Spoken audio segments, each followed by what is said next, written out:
3 erros que todo iniciante comete ao migrar de carreira e o último faz as pessoas desistirem de uma nova profissão. Fala DS, meu nome é Meigro, eu sou cientista de dados sênior, seja muito bem-vindo, muito bem-vinda a mais um vídeo aqui do canal. E nesse vídeo aqui eu vou compartilhar com você os 3 erros que todo iniciante comete ao migrar de carreira para a área de dados. Lembrando que o objetivo desse canal é ajudar você a dar o seu próximo passo profissional. Então se inscreve no canal, deixa seu like, ativa as notificações para você receber os próximos vídeos se você gosta desse tipo aqui de conteúdo. O primeiro erro, DS, é o mais comum de todos.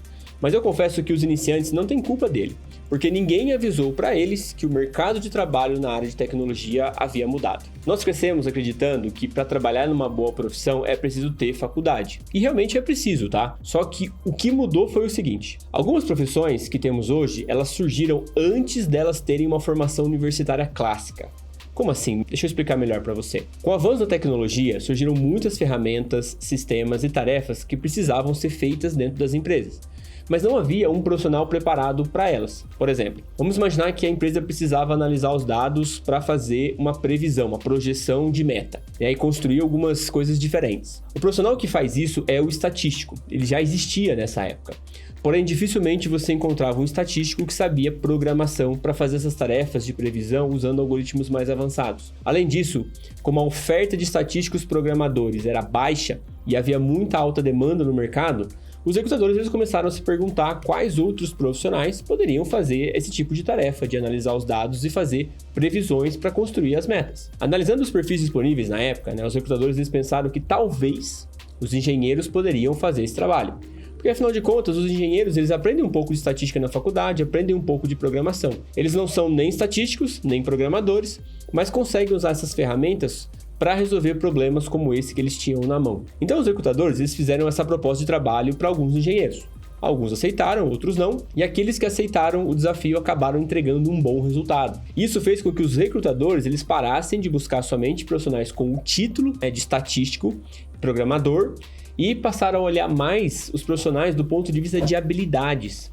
Os profissionais tinham essas habilidades que eram necessárias para resolver o problema. E passaram a olhar quais profissionais tinham as habilidades que eram necessárias para resolver o problema. É por isso que hoje nós vemos muitas pessoas no mercado de trabalho formadas numa coisa, mas trabalhando com outra completamente diferente na maioria dos casos. Isso se chama importação de habilidades. Você tem as habilidades necessárias para fazer o trabalho, não importa se você é engenheiro, médico, advogado, administrador, economista, etc. Importa que você sabe resolver o problema. Dá uma olhada na formação das pessoas que migram para carreiras de dados e que começam a trabalhar aqui na escola, para você ter uma ideia do que eu estou falando. Eu vou mostrar aqui para você, dentro da escola, temos um hall de contratados, que é onde os alunos eles publicam quando eles conseguem a primeira vaga. Então, por exemplo, olha o Joselito. O Joselito, ele fez comércio internacional e hoje está trabalhando com dados lá em Dublin. Se você olhar aqui, o Ricardo ele começou a trabalhar como analista de dados, mas o Ricardo ele é engenheiro civil e matemático. Quando você olha a Ariane, por exemplo, deixa eu ver se a Ariane tem aqui, ó. Ela não colocou no que ela é formada. Vamos pro próximo, ó. A Letícia. Então, a Letícia era professora de química. Vamos olhar aqui o Ian. O Ian foi trabalhar como cientista de negócio, também não colocou. Vamos pro próximo aqui. Tem o Rafael conseguiu home office 4 dias na semana, vai trabalhar como analista de dados júnior numa instituição financeira, também não colocou. O Felipe, ele era contador, então o Felipe trabalhava como coordenador de contabilidade numa empresa, Felipe eu lembro dele. O Wellington, ele vai trabalhar como analista de dados no Unibanco e se eu não me engano, ele era supervisor de atendimento. Tá vendo como as formações são muito diferentes? Quando você participa da comunidade gratuitamente, tá? Eu vou deixar o link na descrição para você fazer a sua inscrição gratuitamente. Você consegue ver também o tipo de formação que as pessoas elas entram aqui na escola. Então, quando eu olho aqui dentro desse canal, que é o Quem Sou Eu, deixa eu ver se tem aqui, Quem Sou Eu, Quem Sou Eu. Ó, para você ver, ó, o Marcelo, ele é formado em Ciência da Computação. O Bruno tem uma startup de tecnologia. O Cassiano, ele tá fazendo ciência de dados EAD. O Lucas, ele é técnico de TI. O Bessa aqui, o Matheus, ele tá cursando sistemas de informação. Se eu pegar uns mais antigos aqui, ó, por exemplo, a Paula. A Paula, ela trabalha na área administrativa. O Luca, ele é de Camaçari, na Bahia, ele é auxiliar operacional numa empresa terceirizada da Braskem. Veja como as formações dessas pessoas são muito diferentes da formação na área de dados. Portanto, o erro número 1 que todo iniciante comete ao migrar de carreira para a área de dados é acreditar que é preciso fazer uma segunda faculdade para conseguir trabalhar na área de dados, seja como analista ou como cientista. A pessoa acredita que é obrigatório ter uma faculdade na área de dados. O segundo erro que eu queria alertar a você também não é culpa das pessoas iniciantes, porque eu acho muito mais culpa das empresas e dos recrutadores que não explicam claramente o significado das palavras que elas usam na descrição ali do trabalho. As pessoas que estão buscando a primeira oportunidade de trabalho pensam assim: todas as vagas que eu vejo pedem experiência. Como conseguir um trabalho que pede experiência se eu preciso do trabalho para ter experiência? O que as pessoas não entendem é que a experiência não é ter trabalhado na área anteriormente. Experiência é ter feito algo prático na área. Quando eu fiz a minha primeira migração de carreira, mudei de engenharia elétrica para analista de BI, eu já tinha experiência como analista de BI, mesmo nunca tendo trabalhado nessa área antes. E eu consegui essa experiência através de projetos que eu tinha feito. Eu procurava dados públicos na internet e começava a analisar os dados assim, freestyle mesmo. Eu inventava perguntas de negócio, me imaginava como dono daquela empresa, o dono daqueles dados, começava a analisar para buscar algumas respostas. E eu aproveitava que eu não tinha pressão para entregar as análises e usava esse tempo para aprender ferramentas novas, coisas que eu queria aprender, entender como aplicar técnicas novas. E foi assim que eu aprendi a fazer visualização de dados com Power BI, com Tableau, com Metabase. Foi assim que eu aprendi ferramentas de análise de dados como Excel, Python. Foi assim que eu entendi como usar ferramentas da estatística como Média, Boxplot, Kurtosis para analisar dados e gerar insights. Foi assim que eu aprendi como armazenar dados em banco de dados. Foi assim que eu ganhei experiência como analista de BI.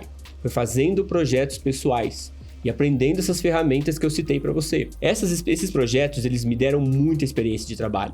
Eu aprendi a resolver problemas com análise de dados, usando as mesmas ferramentas que os profissionais que já estavam trabalhando nas empresas estavam usando. Ou seja, eu tinha experiência como analista de BI. E quando eu comecei a aplicar para as vagas e participar dos processos seletivos, eu expliquei isso para os recrutadores. E eles me disseram que era exatamente isso que eles buscavam. Alguém que tivesse experiência prática com as ferramentas, que soubesse usar elas para resolver o problema de negócio com os dados. E me fizeram, obviamente, a oferta de trabalho, porque eu já tinha a experiência que eles buscavam. Dá uma olhada nas vagas aqui do mercado para você entender um pouco mais sobre esse termo experiência. Eu separei algumas vagas aqui para você olhar dentro daquele site do Glassdoor. Então, olha só, analista de dados júnior. Quando você olha direto aqui, nos requisitos, aqui não vai ter nenhum requisito. Conhecimento intermediário em Power BI, conhecimento. Domínio das ferramentas, saber usar as ferramentas. Excel avançado voltado para análise, saber usar Excel para analisar os dados. Análise de dados cliente. Quando você olha aqui nas requisições, experiência na área aqui é um diferencial. Excel avançado, Tableau avançado, conhecimento em linguagem SQL. Tá vendo que todos os conhecimentos aqui são experiências que você tem. Experiência na área, você consegue com projetos de portfólio, você consegue resolvendo problemas na área. Quando você olha, por exemplo, pessoa analista de dados aqui, vamos olhar aqui os requisitos, experiência e domínio com Power BI, conhecimento de metodologias ágeis, experiência com técnica. Analista de dados júnior, você olha aqui na ReHap, conhecimento em Excel, conhecimento, desejável machine learning, fortes habilidades analíticas, capacidade de adaptação, bons conhecimentos em planilhas, pessoa coordenadora de dados, o pleno já vai ter que ter um certo tempo de voo na profissão, Análise de dados pleno, vamos olhar o que está pedindo aqui na PicPay. Habilidades técnicas, comunicação, adaptabilidade, business driven, storytelling, habilidades técnicas, fortes habilidades, alinhamento, negociação, contribuição. De repente, você já é sênior na sua área, por exemplo, você já faz essas coisas. Você já tem habilidades técnicas, obviamente, na sua área. Você já tem comunicação. Você já é uma pessoa adaptável, e disponível para resolver os problemas. Você é uma pessoa que pensa resolvendo problemas olhando para os dados. Você tem um storytelling, uma comunicação boa. Então, o que falta para você sair da senioridade da sua atual profissão e, de repente, pegar um cargo de pleno em dados é aprender a parte técnica, que você consegue numa boa formação. Então, o que a gente aprende, ele sempre é aproveitável. A gente, quando começa uma segunda profissão, a gente não joga tudo fora. A gente importa tudo que a gente aprendeu na outra profissão. Nós somos hoje o resultado das experiências profissionais das várias empresas ou trabalhos que a gente fez. E isso não se joga fora. Um profissional aí com seus 30, 35 anos de idade, tendo resultados na sua profissão, tem uma bagagem muito legal de soft skills, por exemplo, que uma pessoa de 20 anos não tem. Então, o que falta é aprender a parte técnica, da análise de dados. Mas as experiências, elas são importadas. Você não joga elas fora. Você não recomeça do zero quando você faz uma migração de carreira. Acho que essa é a mensagem mais importante. Então, esse erro 2 que todo iniciante ele comete ao migrar de carreira para a área de dados é acreditar que é preciso ter experiência na área para conseguir a primeira oportunidade. E experiência não é ter trabalhado anteriormente, senão você nunca vai conseguir entrar no mercado, porque você precisa da experiência para conseguir o trabalho. E apesar de parecer meio absurdo esse erro, né, ele ainda não é o erro que faz as pessoas desistirem de mudar de vida profissional. Eles preferem continuar ganhando pouco, sem qualidade de vida, tendo que se deslocar até o trabalho, aguentando um chefe insuportável, em empresas que não oferecem a menor oportunidade de crescimento profissional, porque eles cometem esse erro. E esse erro é acreditar que ter 35 anos é estar velho demais para mudar de profissão. Existem algumas crenças no mercado de trabalho que acontecem devido às próprias pessoas. Eu vou te contar uma experiência que eu tive na contratação de pessoas acima de 50 anos de idade. Sim, entrevistei pessoas acima dos 50 anos de idade. Quando eu cheguei na senioridade da ciência de dados, uma das minhas responsabilidades era avaliar a parte técnica dos candidatos durante processos seletivos para a área. Muita informação que eu compartilho com vocês hoje aqui vem dessas experiências como recrutador que eu tive na contratação de pessoas olhando a parte mais técnica. Já entrevistei muitas pessoas, escrevi muitos cases técnicos, avaliei muitos projetos, já reprovei muitas pessoas, dei dicas sobre o que fazer para melhorar na próxima oportunidade, aprovei muitos bons candidatos, participei de treinamentos e entrevistas diretamente com os recrutadores de RH. Então, por esse motivo, eu consigo falar com propriedade sobre os processos seletivos na área de dados, né? E em um desses processos, o candidato tinha mais de 50 anos. E sempre que aparece um candidato para a área de dados que é diferente do padrão, como por exemplo, pessoa acima dos 45 anos, profissionais formados em biologia, eles são vistos com bons olhos pelo RH, pode acreditar nisso. E o motivo é simples. Se a pessoa teve a coragem de deixar a biologia para trás e buscar uma migração de carreira para a área de dados, que é uma área um pouco longe, né, da sua zona de conforto, e está botando a cara ali para se candidatar para uma vaga, no mínimo essa pessoa ela é esforçada, resiliente, perseverante, no mínimo. E essas são características muito procuradas em candidatos, para falar bem a verdade para você. Justamente porque é impossível treinar essas habilidades.